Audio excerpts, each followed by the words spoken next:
No ar, Espaço BV, o podcast do Banco BV. Oiê, você que está em sintonia conosco, eu sou a Renata Flores, te dou as boas-vindas a mais um episódio do Espaço BV, o videocast do Banco BV, sempre abordando assuntos relevantes do mercado financeiro. Olha, hoje a gente vai explorar o fascinante universo do Drex.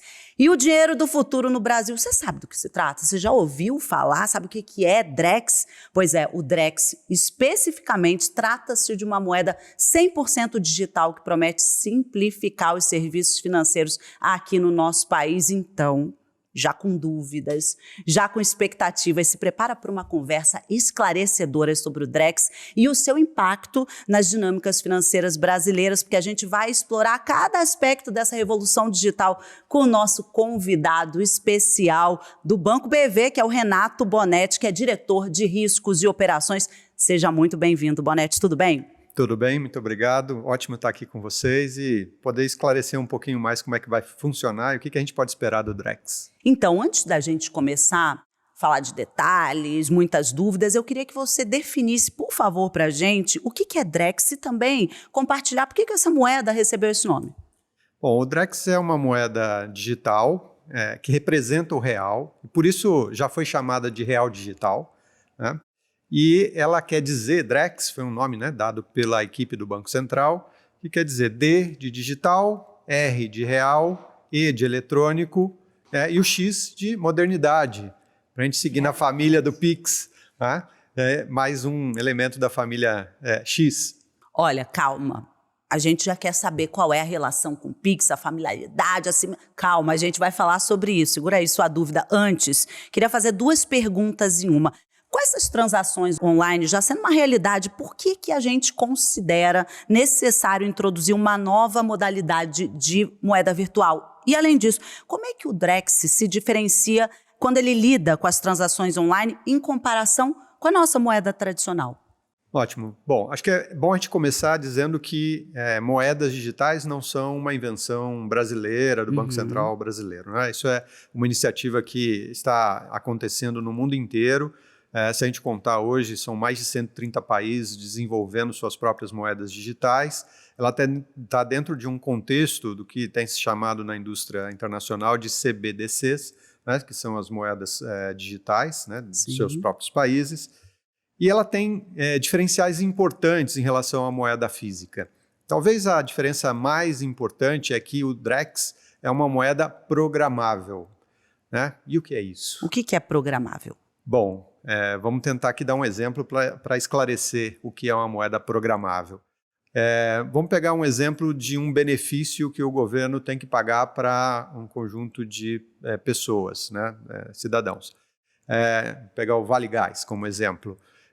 O governo, com o Drex, ele pode programar a moeda, encaminhar esse Drex direto para a pessoa, beneficiário, cidadão, e programar a moeda para que ela seja usada somente na aquisição do gás.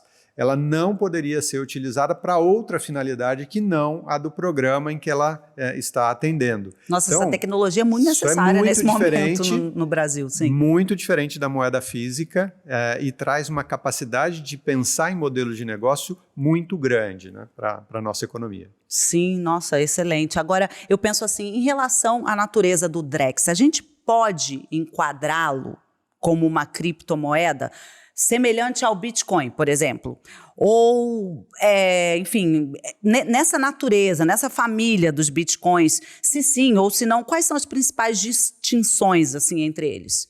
Bom, primeiro, não. O Drex não é uma criptomoeda. Tá. E ela não pode ser chamada de uma criptomoeda, basicamente por um grande motivo.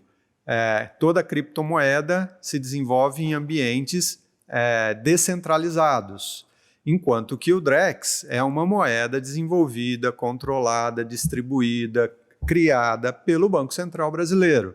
Portanto, ele não tem a característica de ser um meio de transferência de valores de forma descentralizada, né? Então, essa é uma grande diferença que não permite classificar o Drex como uma criptomoeda. E aí, então, eu penso que a questão da segurança ela é muito mais relevante, vamos dizer assim, quando a gente fala do Drex, a segurança digital, né, em comparação com outras moedas digitais. Esse é o caminho? Claro, assim, quando a gente fala de uma moeda, e principalmente quando a gente fala de uma moeda num ambiente regulado, a segurança é um requisito que está na primeira página. E não é diferente com o Drex. O Banco Central vem tomando todo o cuidado de criar um ambiente de teste, onde convidou, inclusive, bancos para participar desse laboratório de testes. E uma das frentes de teste, de exercício, é exatamente a segurança. O Drex ele está sendo desenvolvido em cima de uma plataforma chamada DLT, que é uma plataforma onde também foram criadas as criptomoedas. E é uma arquitetura, uma plataforma que até hoje ela está imune a ataques de cibersegurança, de cybercrime, né? O que traz aqui uma confiabilidade muito grande e importante para o Drex. Então, a gente já vai se acostumando agora, nesse momento, com a nomenclatura, com esses detalhes que você está aqui nos fornecendo e já mais animados, porque provavelmente isso vai ser bastante seguro. Sem dúvida alguma. Né? Essa é uma característica e um princípio da moeda. Que excelente, tá. E aí, me pergunto também, o Drex tem o potencial de simplificar o câmbio de moedas? Como é que ele pode facilitar as transações internacionais em comparação com as nossas moedas tradicionais? É muito difícil ainda prever quais serão os modelos de negócio que vão se desenvolver a partir do Drex. É óbvio que quando a gente pensa de moedas digitais e sabendo que vários países no mundo estão desenvolvendo as suas próprias moedas, é natural que essa ideia de intercâmbio entre moedas seja uma tese de desenvolvimento importante. Mas ainda é muito cedo para dizer. O que a gente pode já pensar que vai ser uma característica nessa área de comércio exterior ou mesmo de transações internacionais é que o Drex ele vai estar acessível em qualquer lugar do mundo para todas as pessoas, né? Então, é fácil a gente pensar que, tendo uma carteira digital e tendo o real convertido para Drex, você vai poder transacionar com mais facilidade, com mais rapidez e com segurança, porque ela é garantida pelo Banco Central brasileiro, em qualquer local do mundo. Mas já que a gente está prevendo um pouco o futuro aqui, né, falando do Drex, quais são as facilidades que ele vai oferecer tanto para as pessoas, pessoa física, quanto para as empresas? Você já contou algumas, por exemplo, do programa social, é excelente para a gente já visualizar, entender, localizar a gente. Quais são os benefícios práticos que ele vai trazer para os usuários? Vamos pensar então aqui em uma outra situação, problema que nós todos vivemos de forma cotidiana. Compra e venda de veículos, né? Vou dar esse exemplo. Tá. O que acontece hoje quando a gente vai fazer uma transação entre pessoas? Eu vou vender um carro para você. Você vai me perguntar, você vai me transferir o dinheiro ou a gente vai transferir o documento primeiro? Sim. A gente sempre fica, então vamos no cartório os dois juntos, passa o documento aqui, assina e eu te transfiro o dinheiro via Pix. Tá? Boa. Muito bem, você ainda teve que ir ao cartório, você ainda teve que discutir quem iria fazer a transação primeiro ou não. Com o Drex, isso muda bastante, porque eu posso programar o dinheiro. Então, eu posso chegar e colocar uma condição para a transação financeira, o dinheiro ser transferido para você, somente após a validação de que o documento, a posse do carro foi transferida para mim. Isso fica conectado no dinheiro. Então, Sim. As coisas acontecem simultaneamente. E isso é uma grande vantagem e traz mais segurança para as transações financeiras que a gente faz no nosso cotidiano. Mas esse é só um exemplo de um caso de uso que pode ser desenvolvido pela indústria. Existem N outros que a gente vai ver surgindo e que a gente hoje nem consegue pensar. Sim, mas essa qualidade do Drex ser programável, eu acho que você usou essa qualidade lá em alguma resposta, ela é um benefício incrível. Programável desse jeito. Algo que a indústria financeira nunca experimentou, então, né? Não teve a oportunidade de tratar. E esse pode ser, talvez, a maior diferença quando a gente pensa, e o Pix? Não é exatamente fazer movimentação, não é dinheiro virtual? O Pix não tem essa característica de ser programável, de eu colocar condições para o dinheiro ou ser utilizado ou ser transferido para outra. Então, aqui tem uma grande diferença entre o Pix e o Drex. Já trouxemos um benefício e um grande benefício. O Banco BV, é um dos líderes no tema, está envolvido nesses testes que você falou, do Banco Central, com o Drex. Como é que está o progresso até agora?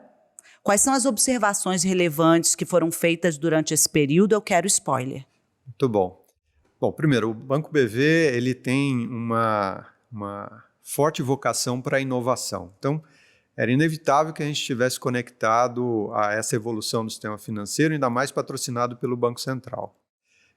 Nós, desde o início, quando o Banco Central colocou a possibilidade de fazer um laboratório e testar, nós nos animamos em participar como um dos agentes desse processo de teste e desenvolvimento da solução. A gente foi aceito, né? A gente fez um consórcio com uma outra empresa parceira e a gente foi aceito pelo Banco Central para participar desses testes. Nós realizamos todos os testes que foram colocados até agora com sucesso, né? A gente conseguiu aprender bastante nessa jornada até aqui, conseguiu contribuir bastante com o Banco Central para refinar aquilo que era a construção que ele estava fazendo do Drex. E a gente está agora com uma expectativa forte, a gente já fez transferência de título público, a gente já fez transferência de valores entre bancos, tanto enviando recursos como recebendo recursos. Isso tudo funcionou bastante bem até aqui. A gente deve terminar essa primeira fase do piloto do Banco Central agora em junho, e aí a gente vai ter uma avaliação do Banco Central e a proposta das próximas fases, onde a gente espera que isso evolua de uma forma satisfatória e a gente consiga, de fato, desenvolver teses de uso para aplicar nos negócios. E aí você perguntou de spoiler, né? E eu vou te dizer, a gente aqui já está aqui trabalhando no desenvolvimento de uma tese no nosso principal negócio, que é o financiamento de veículos. Então, a gente está pensando e está trabalhando para inserir o Drex como uma ferramenta de liquidação do empréstimo, do financiamento com os lojistas que vendem carro para os consumidores que compram carro e também fazendo toda a parte de registro e gravame, que hoje tem que se fazer no Detran, em B3, fazer tudo isso programável no Drex, simplificando, dando segurança, agilidade, né, e diminuindo o custo da transação como um todo, o que acaba trazendo benefício para o consumidor, porque eu consigo entregar taxas mais competitivas para esse consumidor bancário.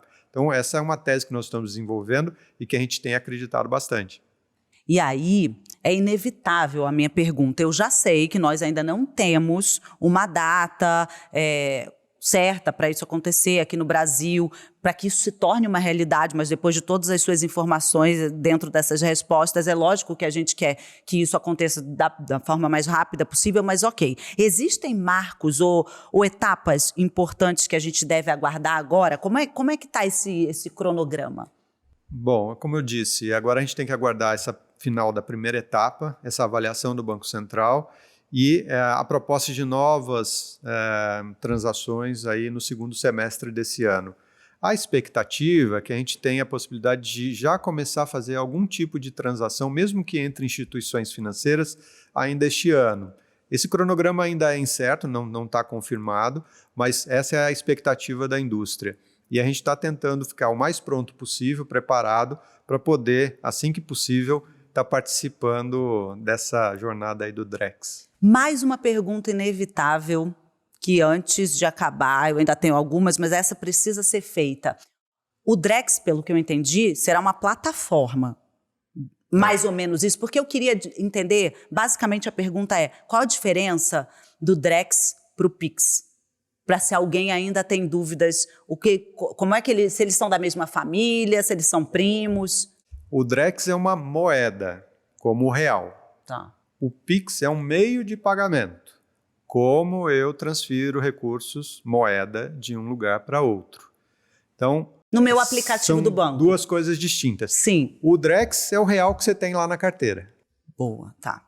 Então, R$1 igual a um Drex. Uhum. O Pix é uma forma de você enviar esse seu real para alguém, para fazer um pagamento ou uma remessa. Ou seja, eu posso transferir o Drex pelo meu Pix.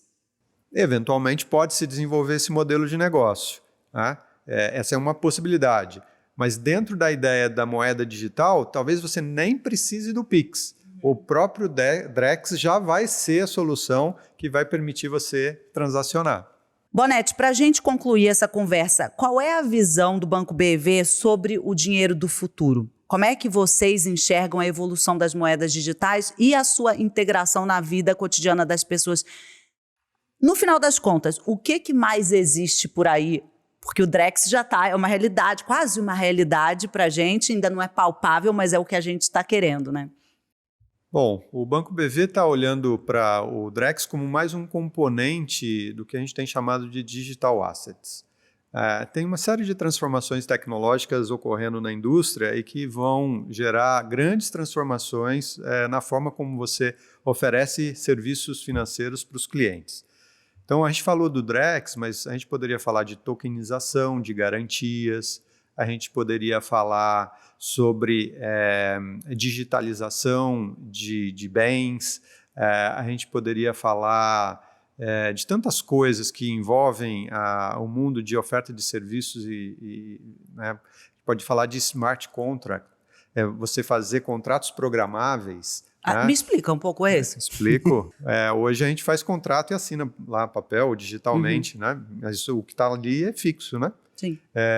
Smart contract, você pode fazer o contrato programável com várias cláusulas, condições que se habilitam à medida do tempo, à medida que as coisas vão acontecendo. Você não precisa fazer aditivo a contrato. Tá. Né? E você faz ele totalmente digital. Ele é liquidado por moedas digitais, ele existe só no mundo virtual.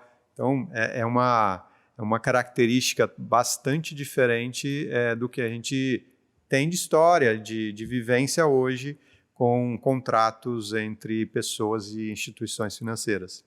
E eu acho que nós leigos, desculpa te cortar, mas eu penso que nós leigos, o que pra gente, leigos, pessoas físicas ou mesmo pequenos empreendedores, o que a gente agora se fia, o que a gente fica tranquilo é que todos esses testes estão acontecendo ao longo do tempo e que já a gente tem essa realidade, especialmente do Drex, mas teses estão sendo formuladas, como você mesmo disse, então vai chegar num ambiente digital muito seguro e me parece muito prático. Essa é a ideia, que seja ágil, que seja seguro, que seja mais barato, né? E que a experiência do usuário dessas tecnologias seja muito melhor do que a gente tem hoje. Então, é essa a busca e é esse o trabalho de desenvolvimento que está acontecendo hoje em dia. Sim. E a gente vai ver muita coisa diferente, muita coisa nova aí pela frente, o que anima demais a gente aqui do banco, porque a gente tem essa veia de inovação aqui presente e é uma coisa que a gente investe bastante todos os dias. Concordo com você, porque aqui no Espaço BV, o videocast do Banco BV, é só o que a gente observa a cada novo episódio. É o DNA da inovação, sem dúvida nenhuma, sem dúvida nenhuma. Eu quero agradecer a você, ouvinte, pela sua qualificada audiência aqui no nosso programa, mas especialmente a você, Renato Bonetti, por todas essas informações. A gente não sabia de quase nada disso. Fala a verdade. A gente está só descobrindo. Muito obrigado, Renata, pelas perguntas, pelo facilitar essa conversa aqui nossa. E dizer para você que está aqui no banco que eu estou por aqui. Se vocês tiverem outras dúvidas, podem me procurar, que a gente vai ter o maior prazer em esclarecer. Muito obrigado. Eu tenho certeza, Bonetti, que já a gente tem mais um episódio sobre o Drex, porque à medida que vai evoluindo toda essa conversa, as teses e o governo, provavelmente nós vamos ter que voltar a esse assunto, cavucar um pouquinho mais e deixar para nós aqui, leigos, tudo isso muito mais fácil. A gente volta aqui para falar sobre a aplicação do Drex no dia a dia dos negócios. Opa! O que vocês acham? Eu já quero esse episódio para ontem. Aproveita esse tema de fundamental importância do Espaço BV, compartilha com seus amigos, com a sua família, o seu colega de trabalho, que você já ouviu, ele já ouviu falar disso. Então, deixa ele ouvir o episódio completo, vale muito a pena. E se você tiver dúvidas, deixa nas redes sociais pra gente. Siga o @BancoBV nas nossas redes sociais e também o site bv.com.br. Eu te espero no próximo episódio. Tchau, tchau. Você ouviu Espaço BV, um podcast do Banco BV.